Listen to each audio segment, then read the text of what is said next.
بسم اللہ الرحمن الرحیم۔ اللہ کے نام سے شروع جو بڑا مہربان نہایت رحم والا ہے۔ کامیاب لوگ اپنے ہونٹوں پر دو چیزیں رکھتے ہیں، مسکراہٹ اور خاموشی۔ خاموشی مسئلوں کے حل کے لیے اور مسکراہٹ مسئلوں سے دور رہنے کے لیے۔ عشق کرنا ہے پھر درد بھی سہنا سیکھو، ورنہ ایسا کرو اوقات میں رہنا سیکھو۔ جس گھر میں تعلیم اور نیک ماں ہو، وہ گھر تہذیب اور انسانیت کی یونیورسٹی ہے۔ اگر تم عظمت کی بلندیوں کو چھونا چاہتے ہو تو اپنے دل میں انسانیت کے لیے نفرت کی بجائے محبت آباد کرو۔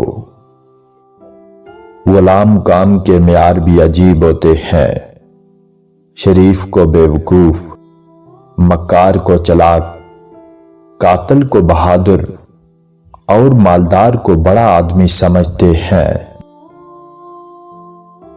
کسی کی پہچان علم سے نہیں بلکہ ادب سے ہوتی ہے، کیونکہ علم تو ابلیس کے پاس بھی بہت ہوتا تھا، لیکن ادب سے وہ محروم تھا۔ عقیدہ وہ شے ہے جس کو اس کی سچائی ثابت ہونے سے بیشتر ہی تسلیم کر لیا جائے۔ مذہب میں سے انسانیت اور خدمت نکال دی جائے تو صرف عبادت بچتی ہے، اور محض عبادت کے لیے پروردگار کے پاس فرشتوں کی کوئی کمی نہیں۔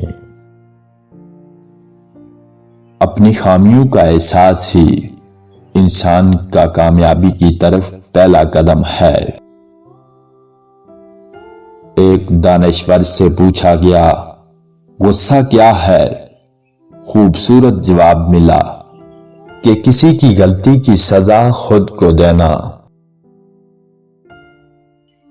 دل میں بغض، پیٹ میں حرام اور طواف پہ طواف، کعبہ خود اس چکر میں ہے کہ یہ لوگ کس چکر میں ہیں۔ لوگوں کے دلوں میں اپنا مقام اس طرح بنا لو کہ مر جاؤ تو تمہارے لیے روئیں اور زندہ ہو تو تم سے ملنا پسند کریں۔ کسی سے اتنی توقعات وابستہ مت کیجیے کہ توقعات ٹوٹیں تو آپ خود بھی ساتھ ٹوٹ جائیں۔ کسی نے کیا خوب کہا ہے، میں نے لوگوں کو مذہب کے لیے لڑتے دیکھا ہے، لوگوں کو مذہب کے لیے حمایت کرتے دیکھا ہے، لوگوں کو مذہب کے لیے مخالفت کرتے دیکھا ہے، یہاں تک کہ لوگوں کو مذہب کے لیے مرتے بھی دیکھا ہے، لیکن لوگوں کو مذہب کے مطابق زندگی گزارتے نہیں دیکھا۔ زندگی کی ساری چیزیں ٹھوکر لگنے سے ٹوٹ جاتی ہیں، مگر صرف انسان وہ چیز ہے جو ٹھوکر لگنے کے بعد بنتا ہے۔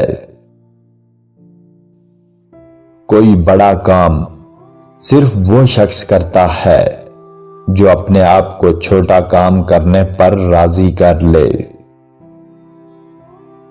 لوگ مسجد کو دلہن بناتے رہے اور مفلس کی بیٹی کنواری رہی۔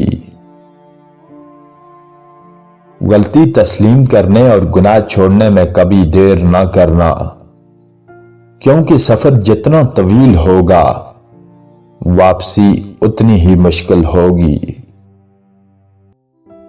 اپنی سوچ کا اظہار کرنا آپ کا حق ہے، مگر اپنی سوچ کو دوسروں پہ مسلط کرنا جہالت ہے۔ پریشانی حالات سے نہیں بلکہ خیالات سے پیدا ہوتی ہے۔ مظلوم چاہے کسی بھی رنگ، نسل اور مذہب سے ہو، ہم اس کے حامی ہیں۔ ظالم کسی بھی کام، نسل و مذہب کا ہو، ہم اس کے مخالف ہیں۔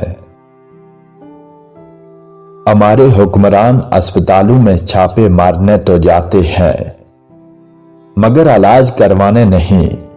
جس دن سے علاج کروانے جائیں گے اس دن سے چھاپے مارنے کی ضرورت نہیں پڑے گی۔ مرد کی وفا کا پتہ ہی عورت کی بیماری میں چلتا ہے کہ سکہ کھوٹا ہے یا کھرا ہے۔ اسی طرح عورت کی دلداری مرد کی بے روزگاری کے وقت پتہ چلتی ہے کہ کاغذی ہم سفر ہے یا واقعی شریک حیات ہے۔